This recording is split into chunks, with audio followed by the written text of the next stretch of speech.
Again, we have this wonderful Dutch 18th century clock. This is a very typical Dutch, what we call automaton. I think Andrew spoke earlier about his automaton figure out in the lobby with you. And this is quite wonderful because when the clock is running, you have all these figures and ships and boats and the clouds and the angels are all moving as the clock chimes and so forth.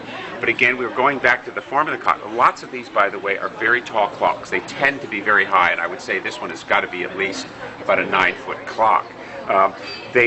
The Dutch love this style of what we refer to as Bombay form. And if you look at the base on this, it has this kind of a, some people refer to it or as a kettle base or a Bombay form. And the Dutch really favored it in a lot of their furniture, not only in tall case clocks, but in chest of drawers and in other forms similar. So again, it kind of speaks of that. And they love to add a lot of marquetry to their furniture. As you can see it throughout the room, we have various Dutch pieces with a lot of marquetry. Here we see examples here. It's all worked on the top. Again, repeated of similar type of marquetry down in the base, in the Bombay base. And of course, it's set on these massive ball and claw feet.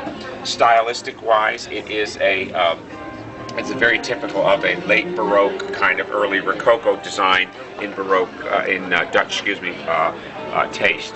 But it's got a fabulous style with the automaton, and you can see it's a painted and silvered and brass style, and the condition is very good. You can see all the details very well in the landscape, and it's very three-dimensional with all the figures. And once this thing works, it's really quite amusing to watch as the ships cross the scape here and so forth, and the figures are running across the sky. So this is a very nice example, and we already have a lot of interest.